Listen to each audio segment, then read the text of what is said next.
ఈమె నెల్లిమర్ల ఎమ్మెల్యే 2024 ఎన్నికల్లో ఆమె జనసేన పార్టీ తరపున విజయం సాధించారు.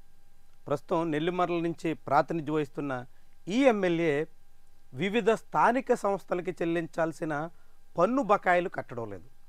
గడిచిన కొన్నేళ్లగా ఆమె ఈ పన్నులు పెండింగ్లో పెట్టేశారు.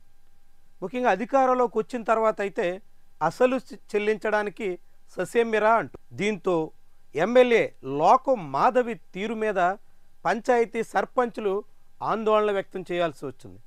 ప్రస్తుతం విజయనగరం జిల్లాలో ఉన్న ముంజేరు, ముక్కం ఇలాంటి పంచాయతీల సర్పంచులు నేరుగా ఆమెనే నిలదీశారు. పంచాయతీల్లో అభివృద్ధి కార్యక్రమాలు జరగాలంటే మీరు పన్నులు చెల్లించాలి. డ్రైన్ల నిర్మాణం కోసం, రోడ్ల కోసం ఎమ్మెల్యే ప్రశ్నిస్తున్నప్పుడు వాటిని పూర్తి చేయడానికి అవసరమైన పన్నులు మీరు కట్టకుంటే ఎట్టా చెయ్యాలి అన్నది సర్పంచులు వేసినటువంటి ప్రశ్న. ఈమెకు పన్నులకు సంబంధించినటువంటి బకాయిల నోటీసు ఒకసారి మనం చూద్దాం. పన్నులు చెల్లించాలంటూ మిరాకిల్ సంస్థకు ఇచ్చినటువంటి నోటీస్ ఇది. ముక్కాం పంచాయతీ పన్ను చెల్లించాలని మిరాకిల్ సంస్థకు ఇచ్చిన డిమాండ్ నోటీస్. అంటే ఆమె పన్ను చెల్లించకపోవడంతో మీరింత బకాయి ఉంది చెల్లించండి అంటూ నోటీసులు ఇచ్చారు. ఇందులో దాదాపు 25 లక్షల రూపాయల వరకు ముంజేరు గ్రామానికి సంబంధించినటువంటి పెండింగ్ ఉంది. 10,80,000 రూపాయల వరకు ఈ ముక్కాం పంచాయతీకి పెండింగ్ ఉంది. దాదాపుగా 35 లక్షల రూపాయల పన్నులు చెల్లించకుండా జనసేన పార్టీ ఎమ్మెల్యే ఎగనామం పెడుతున్నారు. పన్నులు చెల్లించకుండా ఎగనామం పెడుతున్నప్పుడు కనీసం ఆమె ఆ విషయాన్ని అధికారికంగా వెల్లడించారా? 2024 ఏప్రిల్లో ఆమె ఎన్నికల సందర్భంగా సమర్పించినటువంటి అఫిడవిట్లో ఏముందో అది కూడా చూద్దాం.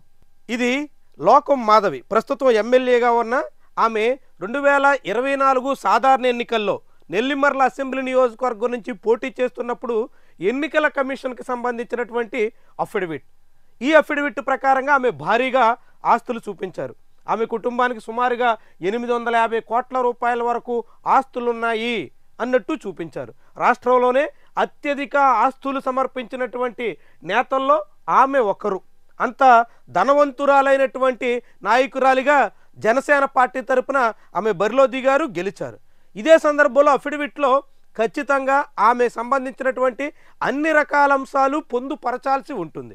అఫిడవిట్ అంటేనే పూర్తి స్థాయి డేటా ఉండాలి. కానీ ఈమె ఇందులో ఏం చెప్పారో మనం చూద్దాం. ప్రాపర్టీ ట్యాక్స్ ఎంత కట్టారు, ఎంతెంత చెల్లించారు, బిల్డప్ ఏరియా ఎంతెంత ఉంది అన్ని మొత్తం అంశాలన్నీ అఫిడవిట్లో ఉంటాయి కాబట్టి ఆమె అందులోనే పొందుపరిచారు. ఆ వివరాలన్నీ కూడా ఇందులో మనం చూడొచ్చు. ఇవన్నీ కలిపి మొత్తం ఆస్తులు ఇందాక మనం చెప్పుకున్నట్టు 850 కోట్ల రూపాయల వరకు ఆమె కుటుంబానికి స్థిర చర ఆస్తులు కలిపి విలువైనటువంటి ఉన్నాయి. అందులో కంచేరు, ముంజేరు ఇలాంటి ప్రాంతాల్లోనే ఆమెకి ఎక్కువగా ఆస్తులు ఉన్నాయి. ఆమె ఓటు హక్కు కూడా ముంజేరు గ్రామంలోనే ఉంది. ఇక ఏమైనా ఇందులో అవుట్ స్టాండింగ్స్ ఏమన్నా ఉన్నాయా అంటే ఆమెకి నిల్లు, ఆమె భర్తకి నిల్లు, డిపెండెంట్స్కి నిల్లు. తర్వాత ఎనీ అదర్ లయబిలిటీస్ ఏమీ బకాయిలు లేవు, ఎటువంటి బకాయిలు లేవు. టోటల్ గ్రాండ్ లయబిలిటీస్ చూపించారు. అప్పులు వివిధ బ్యాంకుల తరపున తీసుకున్నటువంటి అప్పులు వాటిని మాత్రం ఇక్కడ పొందుపరిచారు. Due to departments dealing with government accommodation అందులో కూడా ఎటువంటి బకాయిలు లేవు. గవర్నమెంట్కి సంబంధించి ఏ డిపార్ట్మెంట్కి బకాయిలు లేవు. Due to department dealing with government transport అందులో కూడా బకాయిలు లేవు. ఇన్కమ్ ట్యాక్స్ డ్యూస్ లేవు. జిఎస్టీ డ్యూస్ అప్లికబుల్ కాదు. మున్సిపల్ ప్రాపర్టీ ట్యాక్స్ నిల్. మరి ప్రాపర్టీ ట్యాక్స్ నిల్ అన్నప్పుడు ఆమెకి సంబంధించినటువంటి కంపెనీల్లో మిరాకిల్ సంస్థల్లో 35 లక్షల రూపాయల బకాయిల్ని 2 ఏళ్లుగా అంటే 2023-24, 24-25 2 ఆర్థిక సంవత్సరాల నుంచి ఆమె ఎందుకు పెండింగ్లో పెట్టారు అంటే 2023-24లో పెండింగ్లో ఉన్నప్పుడు 24 ఏప్రిల్ నాడు ఆమె అఫిడవిట్ సమర్పిస్తే ఆ అఫిడవిట్లో ఎందుకని బకాయిలు ఉన్న అంశాన్ని పొందుపరచలేదు? ఆమె తన సంస్థలు అంటే ఆమె కూడా one of the share holder of the miracle company. ఆ మిరాకిల్ సంస్థ 35 లక్షల రూపాయలు 2 పంచాయతీలకి ప్రాపర్టీ ట్యాక్స్ ఇతర ట్యాక్సులు చెల్లించాల్సి ఉంటే ఆ విషయాన్ని అఫిడవిట్లో ఎందుకు దాచిపెట్టారు? అఫిడవిట్లో వాస్తవాలు దాచిపెట్టడం చట్టరీత్యా అంగీకరించకూడనటువంటి అంశం. కాబట్టి ఆమె ఈ అంశాల్ని ప్రభుత్వానికి బకాయిలు ఉన్నప్పటికీ స్థానిక సంస్థలకి చెల్లించాల్సినటువంటి పన్నులు చెల్లించకుండా ఎగనామం పెడుతున్నప్పటికీ ఆ విషయాన్ని తన అఫిడవిట్లో పొందుపరచకుండా దాచివేశారు. అంటే ఇక్కడ వాస్తవాల్ని ఆమె కప్పిపుచ్చారు. తనకున్నటువంటి పెండింగ్ ట్యాక్స్లకు సంబంధించినటువంటి విషయాన్ని దాచిపెట్టారు. అంటే వాస్తవాలు దాచిపెట్టినందుకు గాను ఎవరైనా ఒక అభ్యర్థి మీద ఎవరైనా ఎన్నికైన తర్వాత కూడా అనర్హత వేటు వేసేదానికి అవకాశం ఉంటుంది.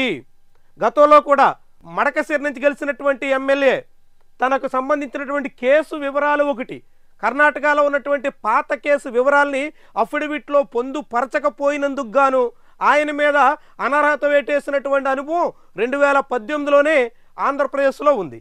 మరి ఇప్పుడు ఈమె పంచాయతీలకు చెల్లించాల్సినటువంటి తన కంపెనీల బకాయిల విషయాన్ని అఫిడవిట్లో దాచిపెట్టారు.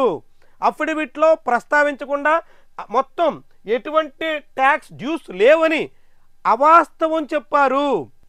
వాస్తవాన్ని దాచిపెట్టడం ఒక భాగం అయితే అసలు బకాయిలే లేవన్నట్టుగా అందరినీ పక్కదారి పట్టించే ప్రయత్నం చేశారు.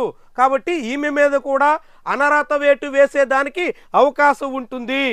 ఈమె వాస్తవాలు దాచిపెట్టినందుకు గాను చర్యలు తీసుకునే అవకాశం చట్టరీత్యా ఉంటుంది.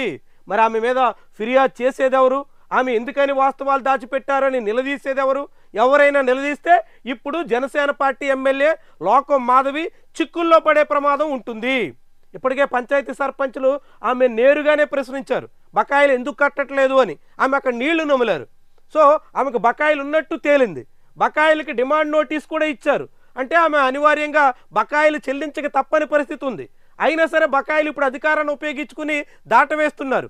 అలాంటి పెండింగ్ బకాయిల అంశాన్ని అఫిడవిట్లో ప్రస్తావించకుండా అసలు బకాయిలే లేవన్నట్టుగా అవాస్తవం చెప్పినందుకు గాను ఆమె ఈ వ్యవహారంలో చట్టపరంగా చిక్కుకున్నట్టే. మరి దీని మీద ఎలాంటి తదుపరిగా చర్యలు ఉంటాయి? ఆమె ఏదో పోటీ చేసినటువంటి వాళ్ళు ఎవరైనా ఫిర్యాదు చేస్తారా?